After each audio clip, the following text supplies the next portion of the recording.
Hey friends, I have something special to share with you. My friend Hilary DeCesar is hosting an incredible event this September called Relaunch to a Rich Life Live. If you've been feeling stuck in the same cycle, doing all the things but still not getting the breakthrough, this is your invitation to shift everything. It's happening September 18th to 20th, 2025 in Scottsdale, Arizona at the Westin Kierland Resort. You'll be surrounded by 150 powerhouse women, intentional energy, and the exact tools to help you to step into your richest life. Go to relaunchtoarichlifecom to grab your ticket. On this week's episode of In the Suite with Tina Powell. You have to be okay reinventing yourself and thinking, okay, this is where I am now. Because remember what I said earlier, things will never be changing as slowly as they are now.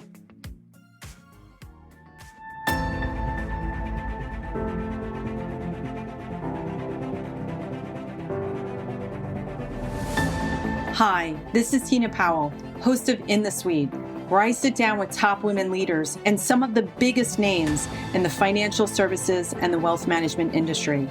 Together, we'll discover some of their best secrets and top strategies to grow a great business, build a strong brand, and lead teams in the 21st century. I hope you'll enjoy hearing their amazing personal stories of triumph, trepidation, and transformation in hopes of becoming better leaders ourselves. The time for you to lead is now, and you're in the suite. Today, I am beyond thrilled to welcome a visionary leader and true trailblazer in the suite, Carina Diamond, CEO of GFP Private Wealth. Rooted in the philanthropic legacy of Sally Gries, the pioneering founder of Ohio's first wholly women-owned RIA, GFP has always been a firm defined by excellence, purpose, and community. Now, under Carina's leadership, that legacy is entering an exciting new chapter powered by innovation, AI-driven efficiency, and a bold approach to succession planning. Think wealth management is stuck in the past? Carina will change your mind. Her story, shaped by her mother's resilience and her own fearless vision, reveals how modern branding, technology, and human connection can redefine a legacy firm. Carina's mission? To break barriers, empower women, and build the next generation of advisors to thrive. This conversation is especially close to my heart as someone who knows what it's mean to face the unexpected and create a life and career with intention. I find Carina's drive to change things up and seize opportunities incredibly inspiring. Her leadership is about so much more than numbers. It's about people, legacy, and leading with courage and kindness. Plus, Carina shares her top wellness strategy, change it up every 6 to 12 months, and how building her own personal board of advisors has helped her thrive both in and out of the office. So whether you're a woman in wealth, a seasoned advisor ready to future-proof your firm, or simply someone reimagining what modern leadership looks like, this episode is packed with insight, inspiration, and a big dose of optimism. Get ready for an extraordinary conversation with one of the industry's most intentional and innovative leaders right here in the suite.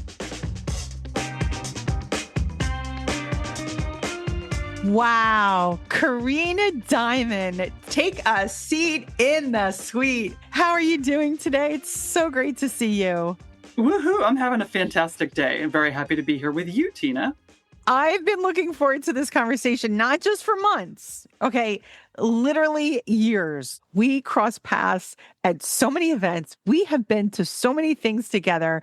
We've been in Nashville together. We were in Florida for Advise-On together. And especially if you're listening and you're women in wealth management, really someone like Carina Diamond is an honor to finally get to be here in the suite with her.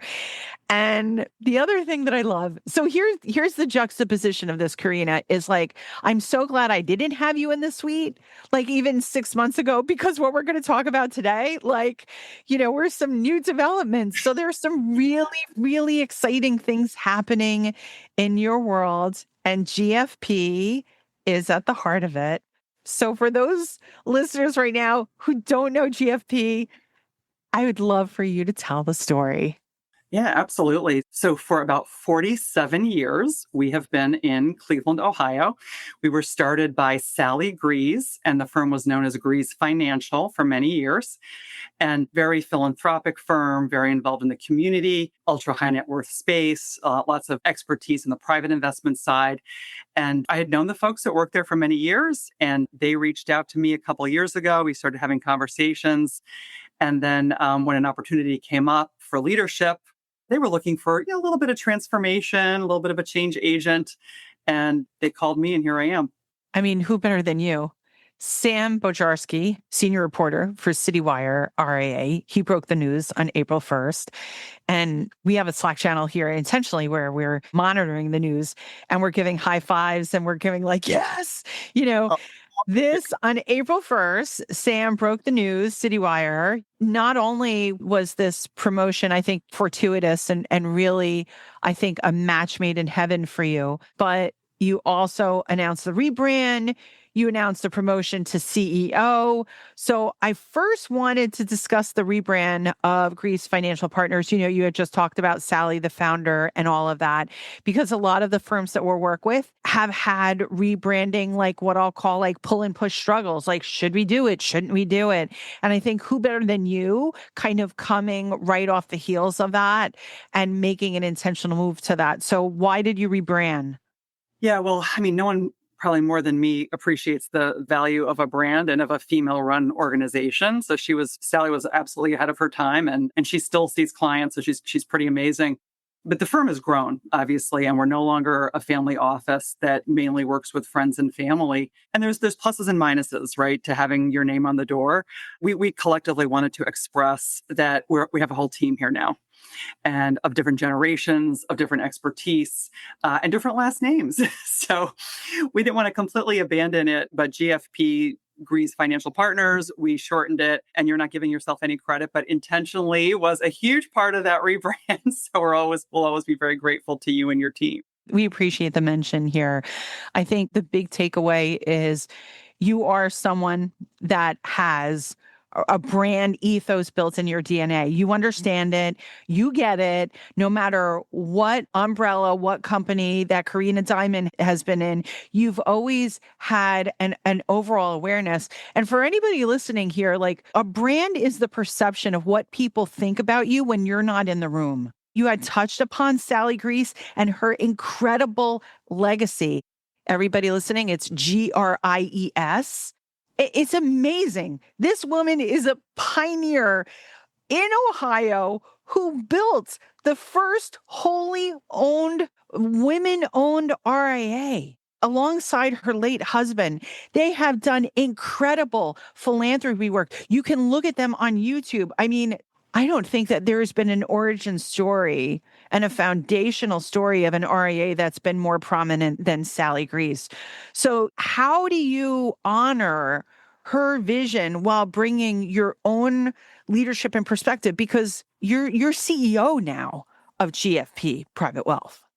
Yeah. So, I mean, Sally and I are in frequent contact, and she's always very careful to say, I'm not sticking my nose in. Observed this, or you might want to know this, or may I introduce you to this person? Because she's extremely well connected and on a lot of boards. And like I said, extremely philanthropic. But I like to think of it as I really have just taken the foundations that she and others built and then just take it to the next level. Because the fact of the matter is 2025, we're in a completely different era. Things will never be happening as slowly as they are now, which is very interesting word. Think about that. And so she and our chairman, Rob Herman, they brought me in because they trusted me to be able to take the firm to the next level, and make some difficult decisions. The rebrand was a fun decision, investing in a lot of young talent, investing in a lot of technology and other things. So it was really just a natural next step, I think, for Sally and for me.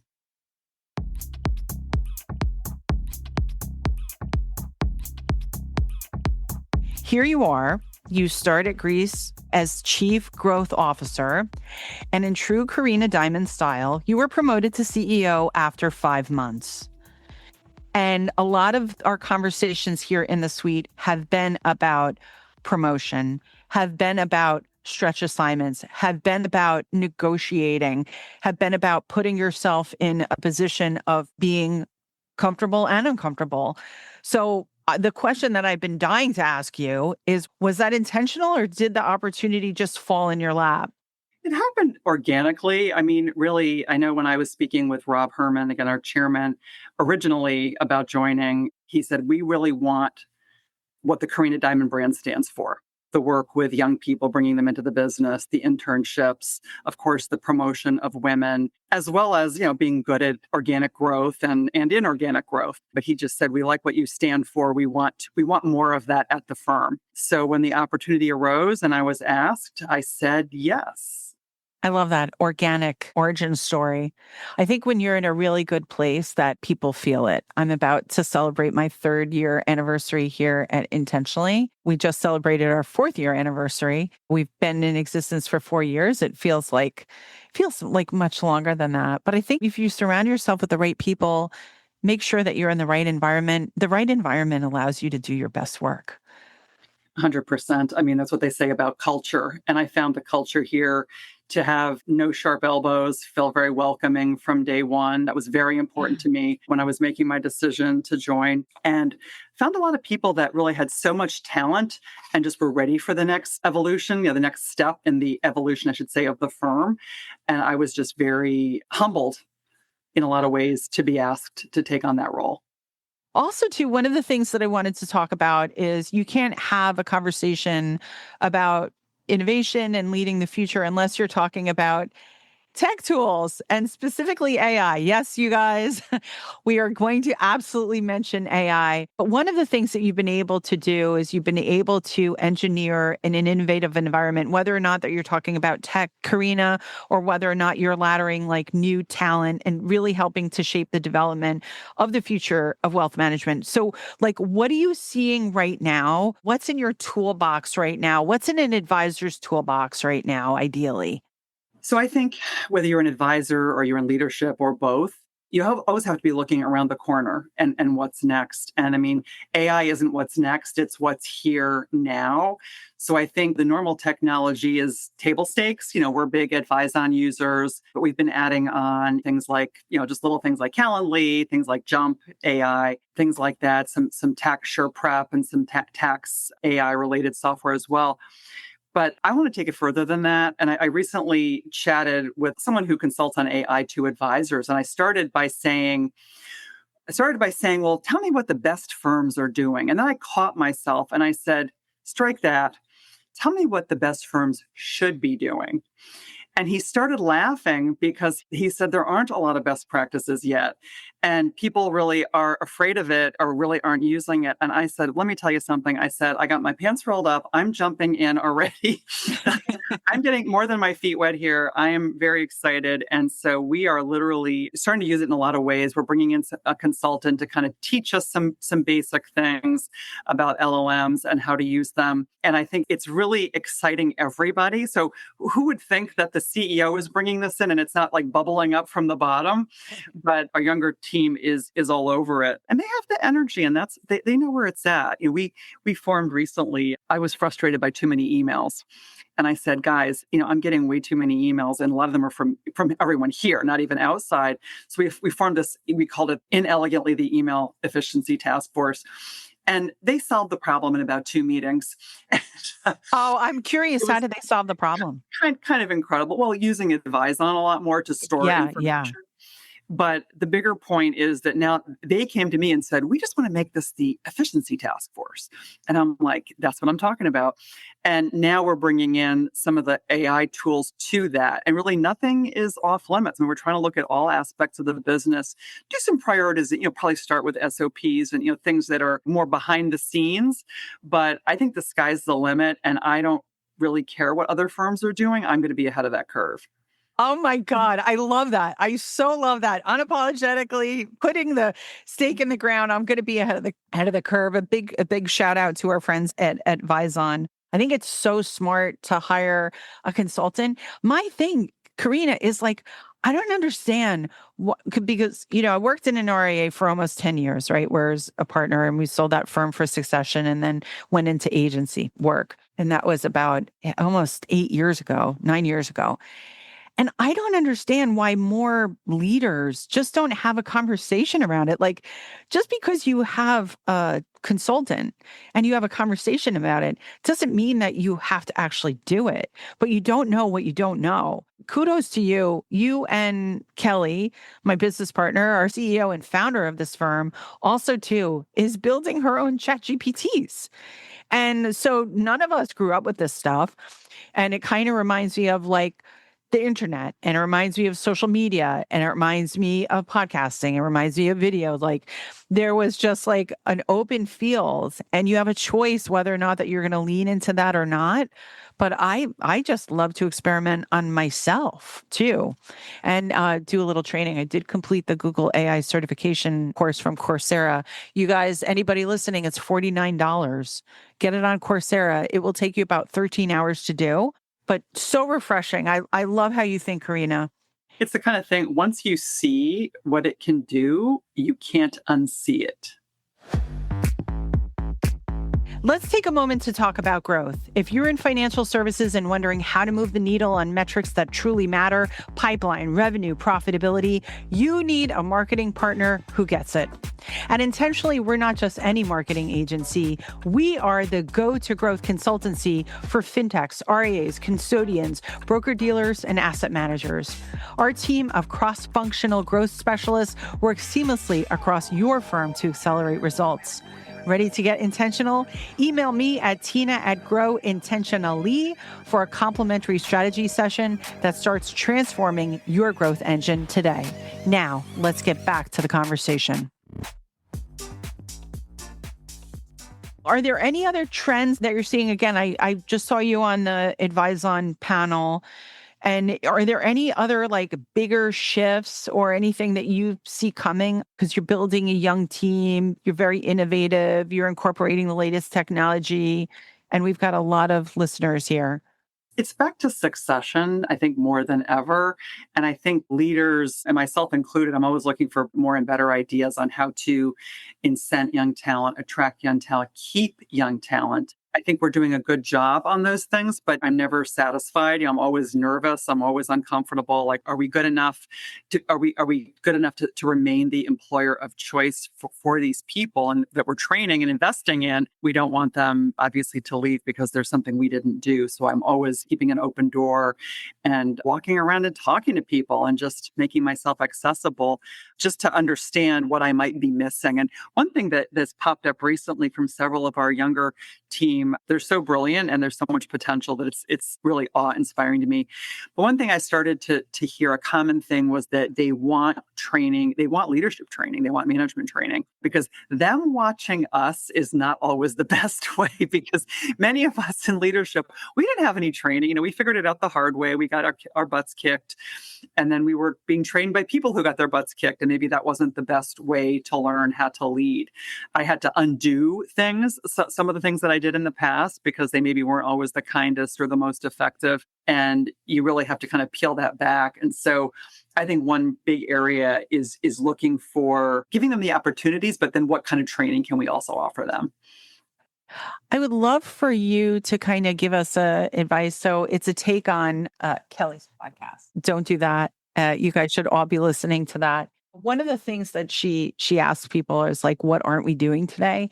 And as I'm listening to you explain about leadership and how we had to undo stuff, is there something that you can pick out in your mind? I feel like we were thrown into the fire at times. I myself would have been so much better at certain situations if I would have had the right training, if I would have had the right mindset, if I would have had the right tools going in. Even just ChatGPT being a friend or Perplexity on my phone would have been better than kind of going in, just being pushed into the fire. But is there any cream that kind of rises to the top as you're thinking of what we need to undo in terms of leadership, how our generation was so grossly unprepared at times? It's like parenting. That's what I always Yeah. say. There was no real manual for this. So you do your best. But I think some of it is just getting back to the basics of human kindness and listening. And I think the younger generation is a lot smarter than we were in terms of being efficient. And it's not always about FaceTime in the office, which was used to be a huge big deal. Are you there early? Are you there late? I think that is definitely part of it. I get my ideas from just lots of different places. And I don't have like one specific piece of advice other than keep an open mind and also like change up what you're reading and what media you're consuming, because if you're just listening to the same thing and people that sound like you or look like you or talk like you're not really going to get other perspectives and ideas.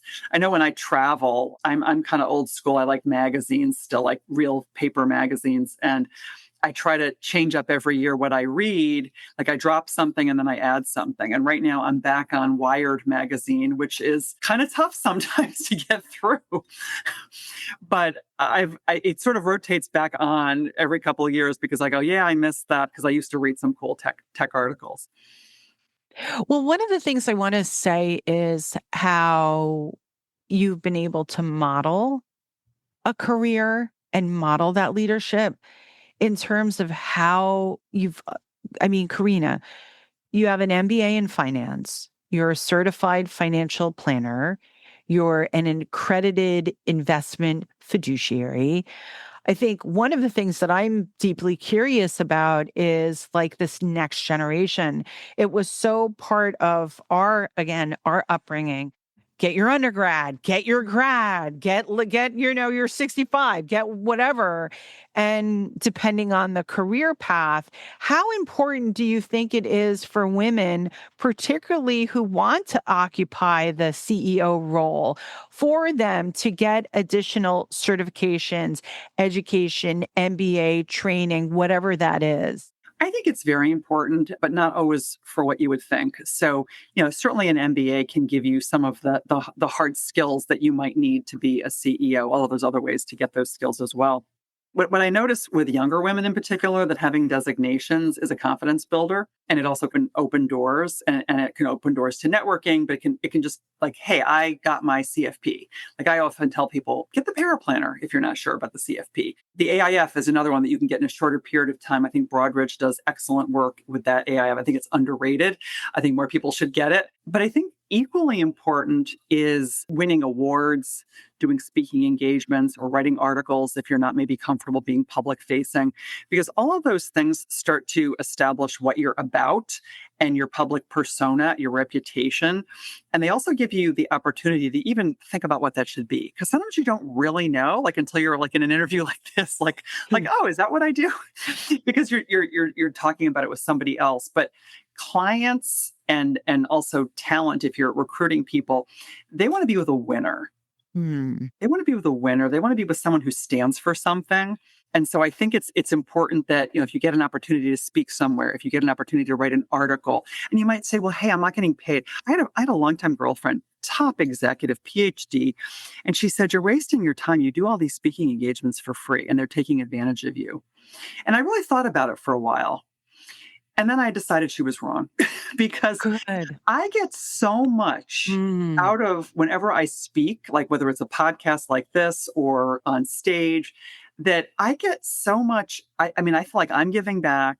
Maybe someone will learn something from me. I know I sure as heck have learned so much from people who are generous enough to speak that I was able to listen to. And so don't ever underestimate the opportunity of speaking to your Chamber of Commerce or applying for that local award, maybe before a national award. Things like that, they really build your resume, but they also really build your confidence and your reputation.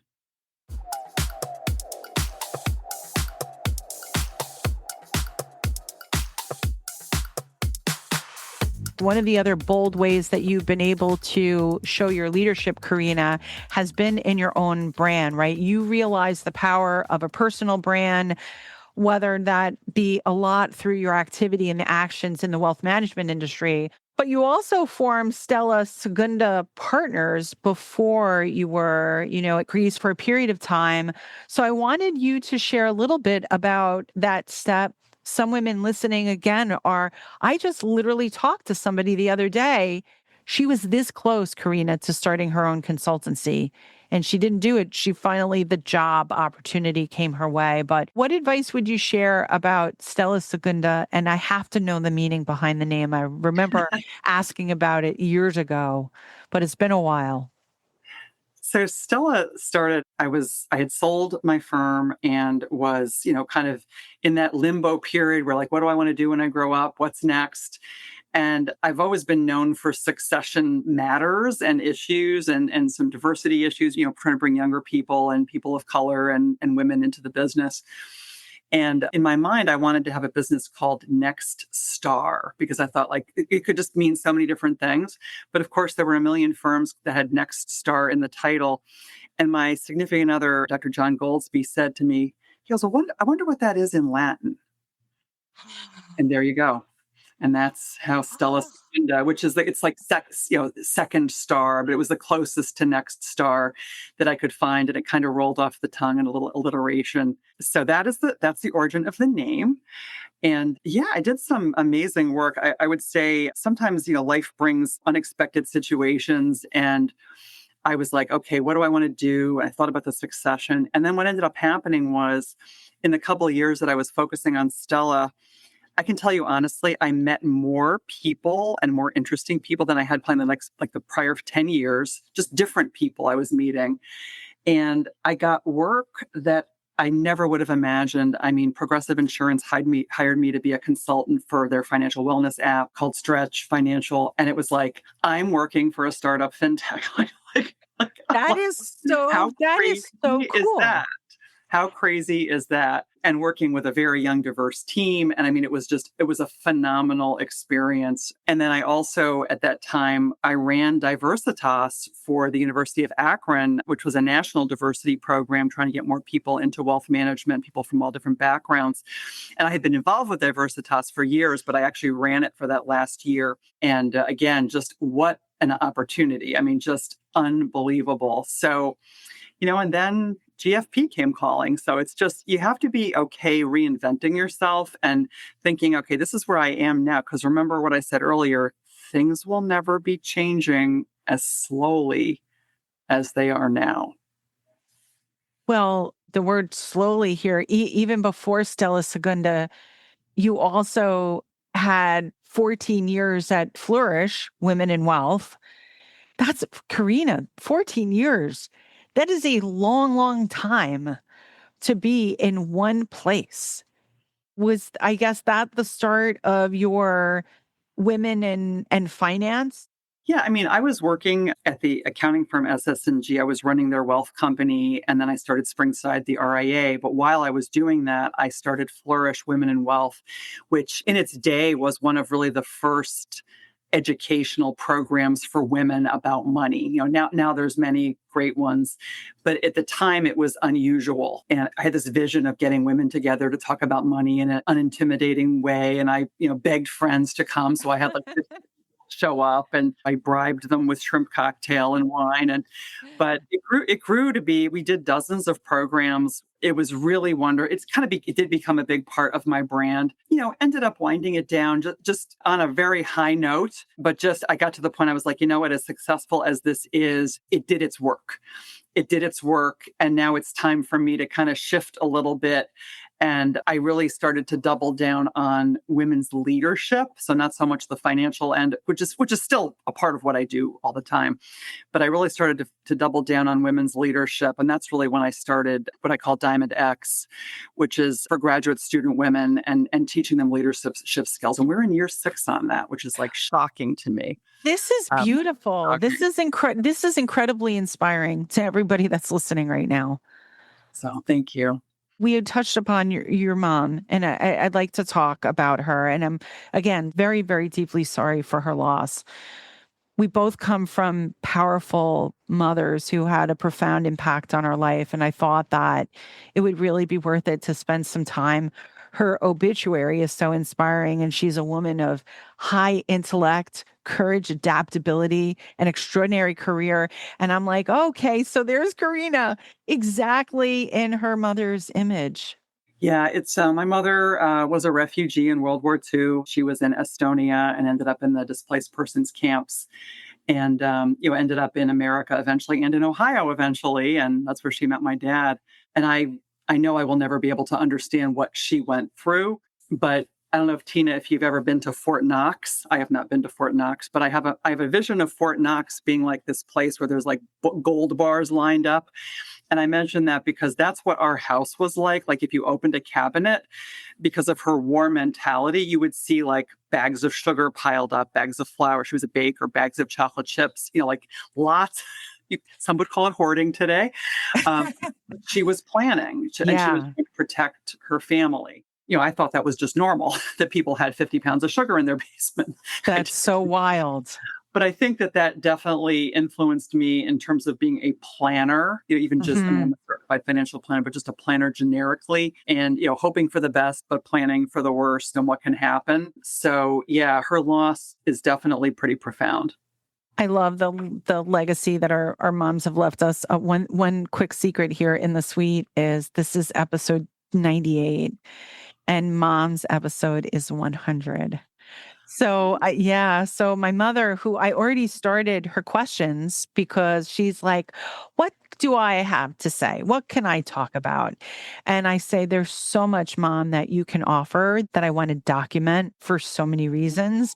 And I already started the list on the phone. I was like, oh, I could ask you about this and I could ask you about that. So it's an extraordinary gift. And I think it's, reasons why we both share, we see each other at those women's events and even a women's event at an event. There are lots of things. Schwab just recently sponsored one such group, and I loved it. So, what does your fall event schedule look like? I know we've got lots of things coming up. I'd love to hear if you're going to be anywhere in the future, and what's next. Like, what do the next 12 to 18 months look at GFP? Like, what's got you really excited right now?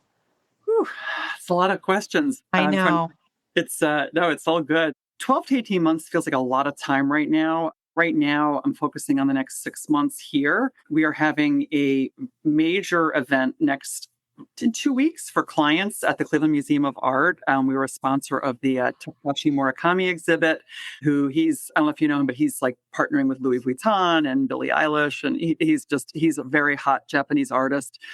So we already have several hundred people signed up. This is going to be a really big deal for us. So I'm focusing a lot of my energy on that, but I am always open to speaking at events. I was recently at CityWire out in San Diego and moderating a panel of female CIOs, which was extremely inspiring. So I'm always up for considering those kind of opportunities. And I really think if I think out to 12 to 18 months, for me, it's continuing to not even invest in, but use technology and use it deeper.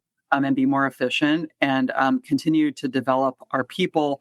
We've been spending a lot of time with succession in terms of kind of matchmaking our more senior advisors with more junior advisors and then interns and really solidifying that. And then we're also always open to, other advisors that want to join our firm, who share our culture. We get calls every day and we are bringing on a couple other people in the near future. So that's always exciting, time consuming, but always very, very exciting. Okay, so for those advisors listening and for our other listeners who want to get in touch with you, what's the best way to follow your work before we ask our last question? Yeah, I think, LinkedIn is probably the best way. So Thank you for asking that. Awesome. Wonderful. And everybody, we'll put a link in the show notes. I think that you had mentioned too, we talked a little bit about the certifications as well too. So all of the important links that Carina mentioned, as well as a link to her website, and so that you can check them out. You can check out GFP Private Wealth as well too. So and one of the things before the last question, I just have to say, thank you very much for hosting events for your clients and making them special and memorable. Right now on the agency side, we are seeing events make a huge comeback, but the appetite for those events is something different. Like people are really digging their heels into how can I create an experience that's memorable? And so as advisors are looking to differentiate their practices, yes, if you host a client event that is memorable, bespoke, and we really put a lot of thought and intention, like what Carina is doing right now, this can really help you set yourself. So I'm going to think positive vibes. I know that it will go flawlessly, but what a great idea. I'm so inspired to hear that future direction. Great. Thank you. So before we wrap up, can you share a personal health or lifestyle wellness tip that has significantly benefited you that I know will benefit the people listening? Because you're in shape, Carina. Okay. Anybody if you're not watching the YouTube portion of this, I am looking at a woman who has always been you're tall, you're lean, you're in shape. You look like you've never ever, she's got biceps here, triceps here. You look like a person that has always been in shape. Oh gosh. Well, that's extremely kind. Believe me, effort. Yeah, honestly, the biggest thing, it might sound a little non-specific, but the biggest thing is that you have to change it up. You have to change it up every 6 to 12 months, whatever it is, whether it's your diet, your exercise routine. And also don't be afraid to intentionally, not your board of advisors, but kind of like the team around you. Like, so for me, I just switched chiropractors. That is something that's very, very important to me. I hired a concierge doctor. I started just scheduling my yoga because I found that I was just working late and missing it. And I was like, no, I am not doing that. I am going to that 5 o'clock class on Monday. Sorry, if you're listening to this, wondering where I am, but that's where I'm going to be because if I don't schedule it. But I do mix it up. Every year I kind of reevaluate what I'm doing for myself and supplements, my diet, who I spend time with. And I have found that has been probably works for me. If there's a success here, that's a secret to my success, is just challenging myself. Does it really still make sense to be gluten-free? Yes, it does, by the way. But whatever else it is, don't be afraid to ask yourself, does this still make sense? Is there something better? I'm so inspired by that, this common theme of changing things up. You have so inspired me. I'm going to change things up too now. That could be really exciting, Carina. Thank you so much for that tip. And thank you so much for all of the insights and the value of this conversation, because here's what I know. It's going to be out in August of 2025. You as a female leader have, 5 months. Like the end of the year is flying. And this is exactly the kind of episode that you need to hear midway through so that it's like, oh, I just listened to Carina Diamond. Time to change things up. I love it. I love it. Thank you so, so much. Oh, it was a pleasure, Tina. Thanks so much for inviting me on. You're listening to In the Suite, the podcast that brings you inspiring stories of women leading the way in financial services and wealth management, along with the men who champion and empower them. Our producers are Tina Powell and Kevin Hirshorn. Our editor-at-large is Kevin Hirshorn. Our content writer is Tina Powell. This podcast is sponsored by Intentionally, a growth design consultancy working with fintech and finserv companies to turbocharge their marketing efforts. If you want more information, please email me at tina@growintentionally.com. And thank you so much for listening. You guys, this is 98 episodes in. It means the world to me. We've got listeners in over 109 countries and 1,789 cities worldwide. Please, I hope that you'll consider giving us a 5-star review on Apple or Spotify. Really, it would mean the world and help us to be found by more people. It just takes a few minutes. Please, I hope that you're going to do it. And I would love for us to connect on LinkedIn and follow In the Suite at In the Suite, Instagram at In the Suite Pod. Thank you again for listening and subscribing.